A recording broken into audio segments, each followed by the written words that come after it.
kita bahas surah Al-Ikhlas, surah yang sederhana, pondok, rata-rata kita hafal dari kecil tanpa menghafal. Ujuk-ujuk apa? Kenapa? Saking seringnya kita dengar.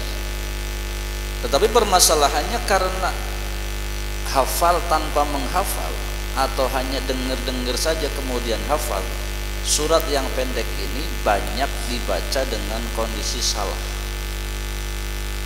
dengan bacaan yang tidak benar. Terus bagaimana? Nah, kita memudahkan saja.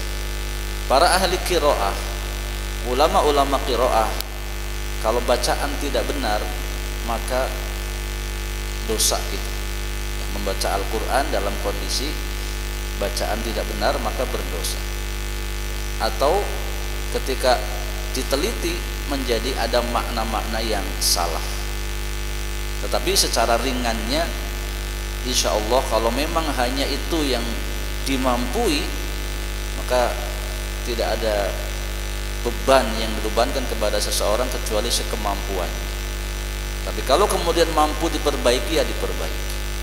Ya. Kita ingatkan bahwa bahasa Arab itu berbeda dengan bahasa Indonesia. Ya. Secara huruf kita lihat sama, tapi orang kalau belum tahu cara mengucapkannya secara ilmu bisa saja mengucapkan berbeda. Ya, ini adalah masalah, maka perlu orang mengetahui secara umum ilmu tajwid. Dan di dalam ilmu tajwid ada satu bab yang namanya makharijul huruf. Bagaimana mengucapkan qaf, bagaimana mengucapkan kaf, itu berbeda. Jadi kalau di situ ada qul, kita mulai dengan ayat 1, qul huwallahu ahad, dan 4 surat yang diawali dari qul. Qul dalam surah Al-Falaq, qul dalam surah Al-Ikhlas, qul dalam surah Al-Kafirun sama, semuanya menggunakan qaf. Jadi kalau yang belum bisa kul, kalau kul ya, suaranya kul itu kaf, hurufnya qaf. Maka harus dilatih. Kita yang menjadi imam, maka bacaannya betul-betul harus terstandar dan latihannya menjadi lebih berat karena betul.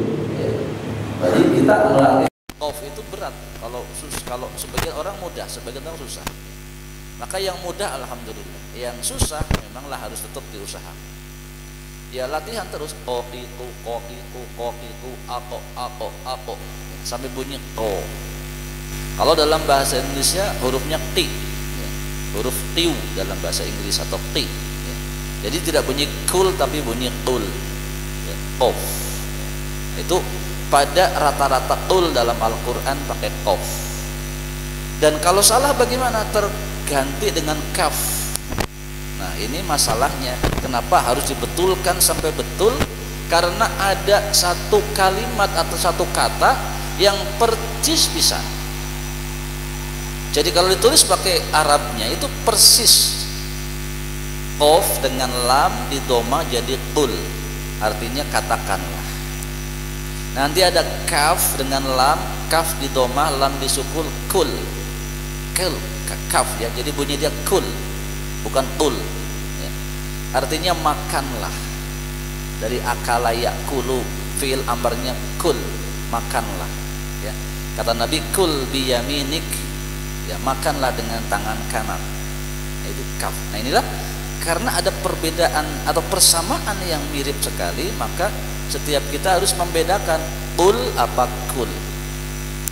Meskipun kalau sudah dimerangkai dalam kata-kata pastilah maksudnya itu ya. Jadi kalau ada kalimat yang salah kemudian dirangkai dengan kalimat yang lain, maksud menjadi benar ya. Atau ada kalimat yang salah diucapkan oleh orang yang belum mampu, maksud menjadi jelas tapi tetap salah ya. Ini saya contohkan. Anak kecil datang ke warung begitu. Dia bilang beli pelmen. Mang meset pelmen. Paham nggak tukang warung? Paham. Dia beli permen maksudnya. difahami, tapi kalimatnya salah apa tidak? Salah. Kalimat dia salah, mestinya permen, tapi difahami dan dimaklumi karena memang anak kecil. Nah, begitu pula kita membaca Al-Quran, Allah Subhanahu wa ta'ala apalagi yang memiliki kalam, faham bacaan kita, salah pun faham, tetap bacaan kita dinilai salah.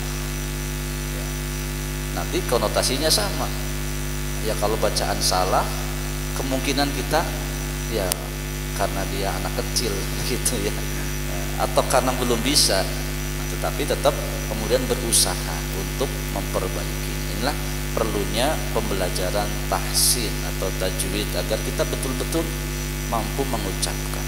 Dan beberapa surat pendek memiliki keutamaan yang luar biasa, sehingga perjuangan untuk membetulkannya juga mestinya luar biasa. Dalam sebuah hadis disebutkan bahwa surah Al-Ikhlas ini dikatakan sama seperti sepertiga Al-Quran. Jadi membaca sekali surah Al-Ikhlas ini sama dengan membaca sepertiga Al-Quran ya. Dari sisi apanya? Dari sisi keutamaannya. Kalau pahalanya jelas berbeda, karena membaca satu huruf pahalanya satu huruf. Jadi kalau setengah Quran kita baca, sepertiga Quran kita baca betul-betul, betapa hurufnya sangat banyak. Cuma Al-Ikhlas cuma sedikit. Dari sisi keutamaan, surah Al-Ikhlas sama seperti sepertiga Al-Quran. Dan tidak bisa dikatakan saya sudah khatam Quran. Maksudnya gimana? Saya sudah baca Qulhu 3 kali jadi khatam Quran. Jadi tidak bisa. Maksudnya secara keutamaan membaca Al-Ikhlas seperti membaca sepertiga Al-Quran dari sisi isi kandungan dari surat tersebut. Maka itulah kita harus berusaha. Baik, kita akan mencoba membacakannya. Para hadirin boleh mengikutinya. Ya tadi ya, kita hafal memang, tapi beberapa huruf nanti ditunjukkan di mana biasanya letak kekurang tepatan kita dalam menghafal surah Al-Ikhlas ya. Baik, setelah saya bisa diikuti. A'udzu billahi minasy syaithanir rajim. Silakan. A'udzu billahi minasy syaithanir rajim. Perhatikan tekanan-tekanan pada tasydid. Kita terlalu sering a'udzubillahi minasyaitonir rajim, tidak ada tekanan. Billahi minasyaitonir, ada tasydid di sana. Bismillah juga begitu. Kita terlalu sering bismillahirrahmanirrahim. Ada tekanan-tekanan. Setelah saya bismillahirrahmanirrahim. Silakan. Bismillahirrahmanirrahim. Baik. Kesalahan pertama ya tadi, qul dibaca kul. Yang kedua huwa, qul huwa, hurufnya waw wa, tidak huwa. Kalau huwa hu ha u a, huwa. Ini huwa, huwa ya. Saya tadi malam melihat video orang yang punya bibir tebal sekali, kemudian dia mempraktekkan huruf waw dengan baik, maka bibir yang tebal itu begitu nampak maju ya, menebal. Karena secara ilmu huruf waw keluar pada dua bibir dan kudu nampak maju ya. Jadi wa dalam bahasa Indonesia w harus nampak bunyi w, tidak bunyi u, bukan bunyi a. Huwa tapi huwa ya, huwa. Baik. Qul huwa Allahu, hu bunyi hu, tahu. Qul huwa Allahu ahad, mangga. Qul huwa Allahu ahad. Ayat 1. Ayat 2, Allahu, huruf H ini mesti bagus. Yang punya sifat hamas rokhawah. nafas berhembus. Allahu, Allahu, baru nyambung kepada soknya. Allahus, hus. Begitu kena huruf shad itu jangan monyong. Huruf shad nggak boleh monyong. Huruf shad itu makhrajnya pada lidah, tidak pada bibir. Jadi masuknya hus itu ke es biasa. Allahus, hus, es biasa. Baru ditebalkan so, nggak monyong juga. Saya kan nggak monyong. Senyum bahkan bukan so. Kalau so salah makhraj ya. Meski bunyi mirip tapi salah makhraj. Dia bunyi shad itu pada lidah ya, ujung lidah dengan gigi seri bawah seperti huruf sin persis. Ditebalkan dengan cara digemakan so. Allahus, ngajios heula. Suara esnya ngajios baru bunyi so. Allahus somad, enggak. Allahus somad lagi. Allahus somad. Ada yang Allahu somad, hu somad, bukan hu somad, hus. Ada tasydid pada shad. Baik, ayat berikutnya. Ini gampang. Lam yalid. Nah, ini namanya qalqalah. Huruf dal yang bunyi de tuh kalau dalam hukum tajwid nama dia qalqalah. Ada qalqalah sughra, ada qalqalah kubra. Kalau di tengah-tengah dalam ayat tidak berhenti dia qalqalah sughra. Makanya ringan. Enggak boleh lam yalid. Lam yalid. Putus suara enggak boleh. Dia harus lancar sampai selesai. Jadi kumaha? Lam yalid wa lam yalid wa dua bunyinya dua. Lam yalid wa lam yulad. Yang terakhir baru lad, karena yang depan qalqalah sugro, yang belakang qalqalah kubro. Qalqalah sugro kalau ditekan kuat jadi qalqalah kubro, resikonya memutus kalimat, memutus kayat. Lam yalid itu putus. Tidak diinginkan membaca satu ayat kalau memang tidak berniat berhenti diputus, maka qalqalah sugro menolong dengan cara begitu tadi. Lam yalid wa lam yulad. Mangga. Lam yalid wa lam yulad. Ya, yang terakhir. Wa lam yakul lahu. Nah, ini di sini banyak kesalahan. Tulisannya nanti tidak dilihat di Quran kufuwan. Kufuwan pakai uwe. Bukan kufuan. Kalau kufuan hamzah di fathah tain jadi kufuan. Kufuan tulisannya kufuan. Jadi gimana? Seperti bilang one dalam bahasa Inggris. 1000. One. Kufuan bukan kufuan. Kalau nggak pernah lihat tulisan, hari-hari kita baca kufuan, bukan kufuan. Kufuan ada uwe-nya di sana. Tulisannya kufuan ya. Kita ingatkan. Apa tadi? Walam yakul lahu kufuwan. Kufuwan ahad. Mangga. Walam yakul lahu kufuwan ahad. Dan polanya kita ingatkan, rumus tidak ada pemberhentian pada surah ini yang panjang di belakang. Jadi sebagus apapun dia, siapapun dia baca, kalau ada yang panjang di bagian belakang berarti salah. Qul huwallahu ahad. Salah. Ahad enggak ada. Ahad dan seterusnya sampai akhir semuanya dalam kondisi pendek-pendek. Itulah membaca Quran itu tidak dilihat dari suara bagus, suara indah, suara tinggi, suara mendayu-dayu, benar tidak. Ya, kalau yang panjang dipendekin, pendek dipanjangin, sebagus apapun bacaan tetap salah. Inilah pengetahuan ilmu tajwid.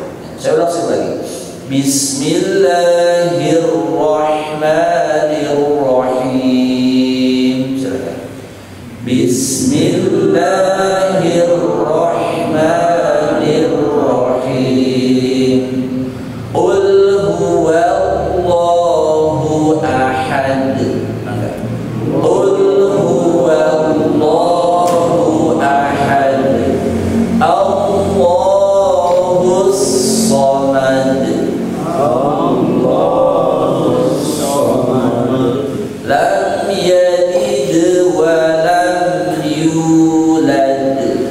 Lam yalid wa lam yulad.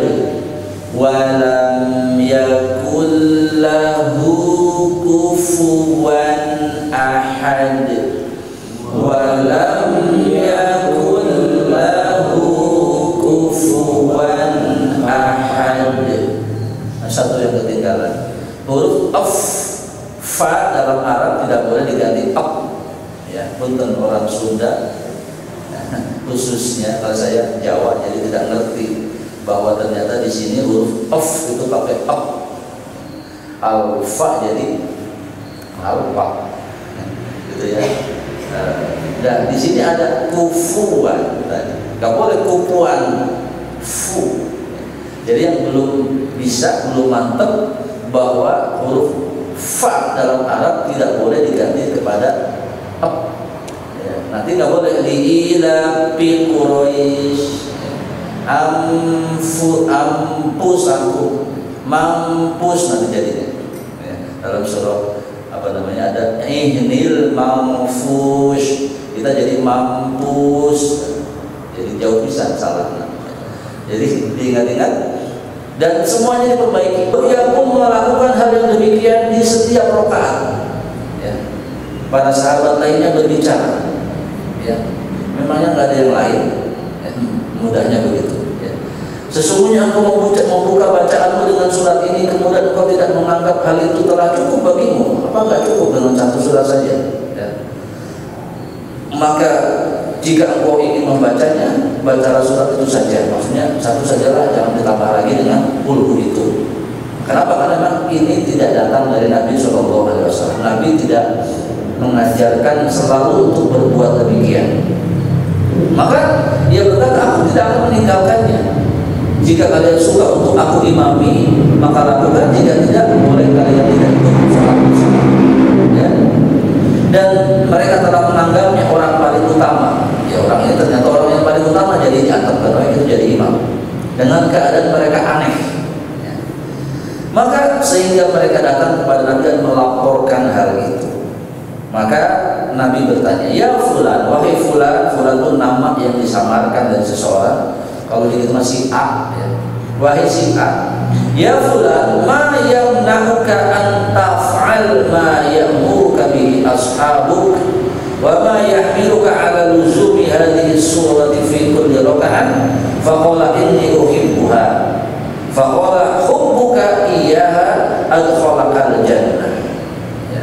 Wahai fulan, apa yang menghalangimu untuk tidak ikut kepada jamaah? Jamaah maunya jangan pakailah itu al-ikhlas terus-terusan. Ya. Apa sih yang membuatmu melakukan itu terus?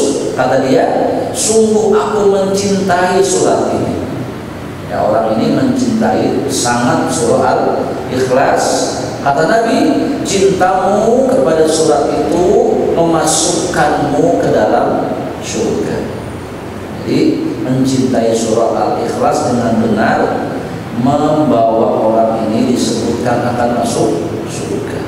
Maka kita pun boleh ya, mencintai surah Al-Ikhlas, kemudian menambahkan bacaan ini di dalam sholat-sholat kita setelah surat yang utama atau surat lainnya. Ya. Nah, kita masalahnya kalau baca surah Al-Ikhlas ini bukan cinta. Nah, pondok pernah jadi terek kayaknya. Nah, ini masalah ya. Maka fahami maknanya, cintai Allahnya, baca suratnya. Maka kecintaan itu akan mengakibatkan kita dimasukkan ke dalam surganya Allah Subhanahu wa Ta'ala. Baik, apa artinya surah Al-Ikhlas? Surahnya pondok, kalau ditanya artinya banyak yang tidak tahu. Ini masalah. Maka selain belajar membaca ayatnya, kita juga menghafal terjemahannya. Minimal surah Al-Fatihah. Jangan nunggu di pengajian, Pak. Menghafal itu lama. Jadi ngeri, lihat terjemahan, baca. kemudian hafalkan. Naon eta Bismillahirrahmanirrahim. Lalu dari sampai sini pada ini yang kita tahu ya, kita sering disampaikan kalau di dalam pembacaan Al-Quran biasanya A'udzubillahi minasyaitonirrajim. Artinya aku berlindung kepada Allah dari godaan setan yang terkutuk. Hafal, pada sering mengenal Bismillahirrahmanirrahim dengan menyebut nama Allah yang Maha Pengasih lagi Maha Penyayang. Ya. Sampai Alhamdulillahirabbil alamin masih bisa. Segala puji bagi Allah Tuhan semesta alam. Ke bawah makin legit suaranya. Gak ada, karena gak tahu ya. Silakan dipelajari. Ya. Jangan nunggu di majelis. Nanti kalau mau ngaji sebagian ilmu itu dihafal di rumah. Jadi sampai ke pengajian itu sudah hafal. Ya. Jadi antara menghargai ilmu, kita mau belajar apa sebelumnya dipelajari di rumah. Ini seperti kejadian pada Imam Syafi'i rahimahullah. Imam Syafi'i belajar kepada Imam Malik. Ya. Salah satu kitab terkenal Imam Malik Al-Muwatta, kitab hadis. Ya. Sebelum Imam Syafi'i belajar kitab Muwatta kepada Imam Malik, beliau sudah hafal itu kitab. Ya, sehingga pas duduk pertama saja Imam Syafi'i rahimahullah sudah bisa membacakan kitab itu di hadapan pemilik kitab. Ini salah satu adab dalam belajar. Jadi kalau seperti ini nih, kita ada pelajaran pekan depan kan mesti surah Al-Lahab ya. Minimal di rumah sudah dilihat suratnya, terjemahannya. Baik, katakanlah. Nabi diperintahkan untuk berdakwah menyampaikan bahwasanya Allahu huwallahu, dialah Allah, ahadun, satu. Terjemahan kita esa satu sama saja. Ya. Jadi Allah itu satu, hanya ada satu. Ya. Bahasa kerennya the one and only. Mung hiji-hijina. Teu aya deui sanes. Ya. Memangnya harus dibegitukan? Iya. Sebab kita kadang mengatakan, Pak, sampai punya motor berapa? Satu. Tapi padahal ayahnya yang lain. Maksud dia yang dia punya satu, anaknya punya, istrinya punya, padahal yang beli siapa? Suaminya semua. Jadi sebetulnya motor itu semua milik si bapak ini. Tapi dia cuma bilang satu. Beda kalau bapak punya motor, punya. Nah hiji-hijinya iya hukum lah, beda. Memang hanya satu. Nah Allah seperti itu. Kita harus mengatakan Allahu Ahad, Allah Esa, tidak ada yang lain. Saya hormati dan dimulakan Allah Subhanahu Wa Taala. Inilah dakwah utama para Rasul, mentauhidkan Allah. Karena orang-orang musyrikin itu bukan tidak tahu bahwa Allah itu ada. Ya. Mereka tahu Allah itu ada, tetapi menyembah hal selain daripada Allah. Makanya didakwahkan kepada mereka, diberitahu bahwa Allah itu satu, ya satu itu yang disembah. Jangan juga kepada yang lain. Ya. Baik. Jadi simpel saja bahwa Allah itu satu-satunya. Jadi orang Islam harus tegas kalau ditanya siapa Tuhanmu? Allah. Berapa Tuhanmu? Satu. Tegas. Katakan qul huwallahu ahad. Baik. Hadirin hormati dan dimuliakan Allah Subhanahu Wa Taala. Ya. Berikutnya kita simpelkan saja. Yang kedua, Allahu As-Somad. Dua kata disatukan, Allahus Somad. Ya. Yang satu itu Allah yang satu-satunya itulah As-Somad. Ya, tempat bergantung. Ya, tempat bergantung. Kita sebagai ciptaan Allah dengan berbagai macam problematikanya, dengan berbagai macam kehidupan kita, alur kehidupan ini tentu akan punya banyak masalah, ya. Akan punya banyak hal yang merintangi atau mendukung, ya, membela atau mencela, ya. Nah pada saat terjadi permasalahan-permasalahan seperti ini, Kita perlu sesuatu untuk menguatkan diri kita, bergantung, ya. Atau kemudian dalam bahasa kita terkenal ketergantungan. Ada orang ketergantungan obat. Kalau obat nggak dikasih, kolaps, bisa kambuh penyakitnya, bisa makin sulit diobati. Maka obat itu harus diminum terus-terusan. Itu namanya orang ketergantungan obat. Nah, kita kepada Allah harus seperti itu dalam hal ketergantungan. Dalam saat bahagia, dalam saat duka, kita harus menggantungkan diri kita kepada Allah. Minimal ingat kepada Allah. Jadi ketika kita membaca surat ini, apapun masalah kita, pertama yang diingat adalah Allah. Allah. Alhamdulillah dalam ucapan-ucapan sudah, Pak. Jadi kalau Bapak hebat ya sekarang begini-begini, alhamdulillah. Ucapan menunjukkan dia ingat kepada Allah. Tapi hatinya belum tentu. Maksudnya kadang-kadang ucapannya sebagai hiasan bibir saja.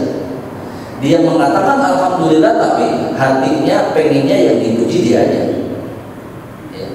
Ya saya kan hebat.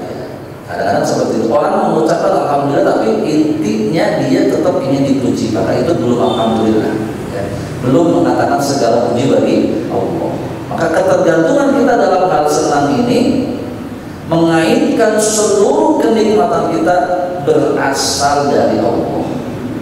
Jadi betul itu kita dipuji oleh orang lain, kita katakan alhamdulillah, maksudnya kita nggak ada apa-apanya, ini semua lah datang dari Allah. Kita memberitahu orang lain bahwa tercapainya cita-cita saya ini, saya bukan apa-apa. Alhamdulillah, segala puji bagi Allah. Dalam setiap keberhasilan kita menggantungkan kepada Allah. Pun dalam kesulitan, ya. Ketika orang ini di rumah sakit, ya, rata-rata orang kan gejala sakit tidak langsung parah, ya. Apa flu dulu, apa demam dulu, ya.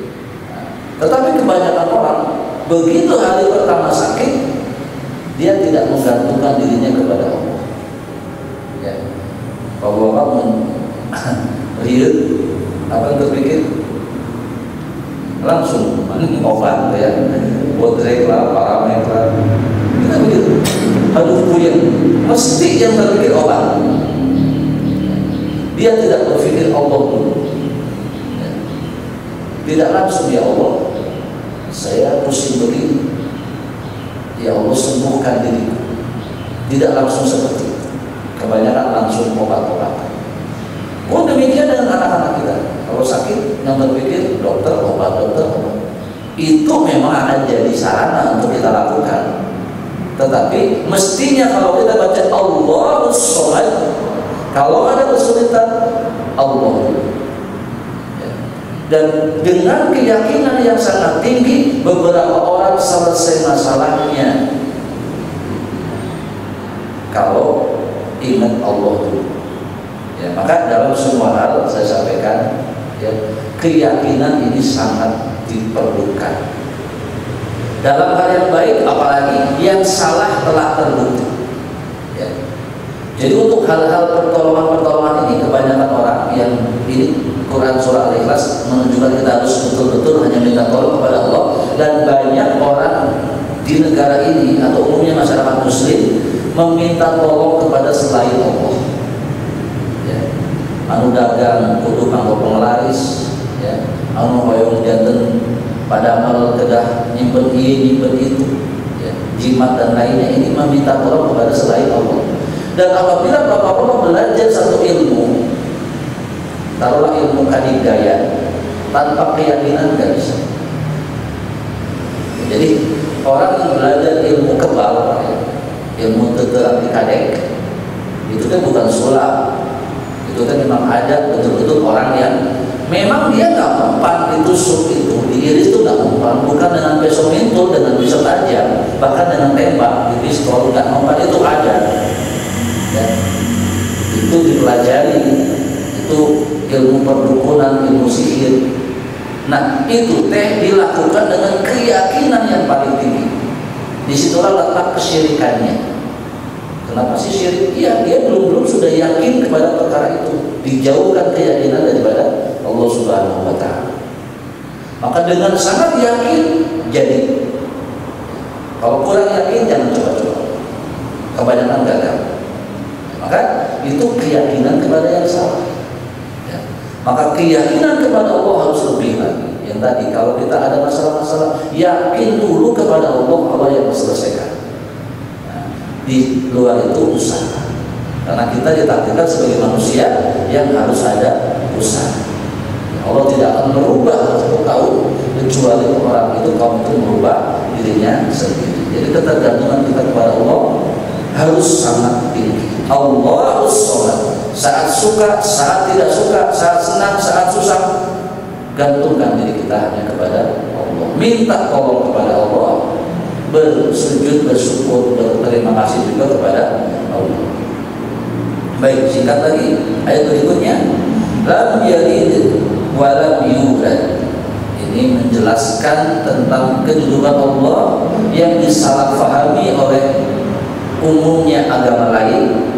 Di antaranya ada Nasrani yang mereka mengatakan Allah itu tiga, di antara yang satu ada Tuhan Bapa, Tuhan Anak. Ditegaskan di sini Allah adalah zat yang lam yalid, tidak dilahirkan, tidak lahir melalui persalinan, walam yulad, dan dia tidak memiliki anak. Maaf, Allah tidak memiliki keturunan dan tidak pula lahir dari seorang ibu, tidak beranak dan tidak diberanakan, bahasa Indonesia gitu. Kenapa? Allah adalah zat yang azali, zat yang ada sebelum apa-apa itu ada, al-awwal. Jadi jangan bayangkan sebelum Allah siapa, tidak ada. Allah al-awwal, awalnya Allah, baru yang lain. Makanya mustahil punya anak, apalagi dia lahir dari seorang bapak atau ibu. Baik, walam yakul lahu kufuwan ahad. Ini semakna dengan laisa kamitslihi syai'un. Jadi Allah itu dia tidak ada sesuatu pun yang setara dengan Allah Subhanahu wa Ta'ala. Bahasa boleh sama, hakikatnya pasti berbeda. Allah melihat, iya Allah melihat. Kita melihat, iya kita melihat, tapi terbatas. Penglihatan Allah lahir dan batin. Penglihatan kita lahir saja. Itu pun kalau sudah usia 50 ke atas. Bahkan sekarang anak-anak pun sudah banyak yang alat bantu. Maka untuk Allah ditambahkan maha. Bahasa Arabnya sama antara Allah dengan kita. Allah alim, manusia alim. Ya. Tapi untuk Allah ditambahkan maha. Sifat maha ini membedakan Allah dengan makhluknya. Seperti itu.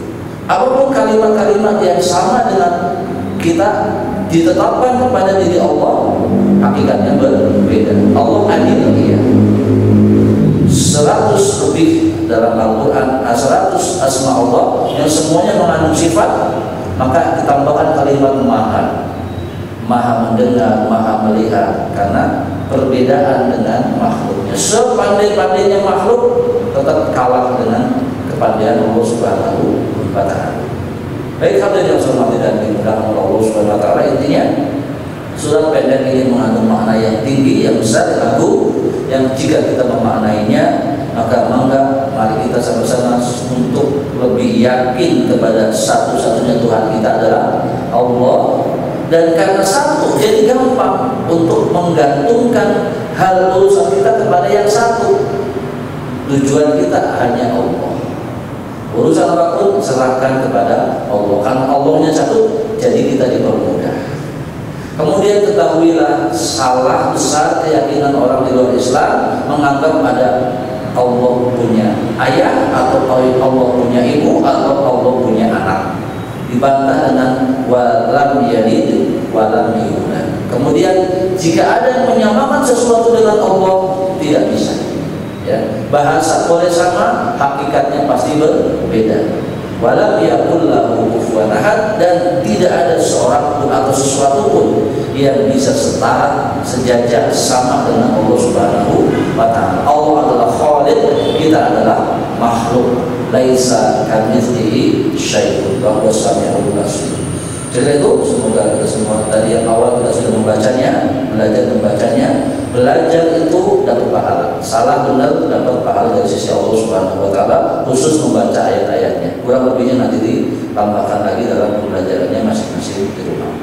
Dan pemahaman sedikitnya sudah kita sampai, semoga dimudahkan kita untuk mengamalkannya. Demikian, semoga bermanfaat dan mohon maaf jika ada kekurangan kesalahannya. Subhanakallahumma wa bihamdika asyhadu an la ilaha illa anta astaghfiruka wa atubu ilaik. Assalamualaikum warahmatullahi wabarakatuh.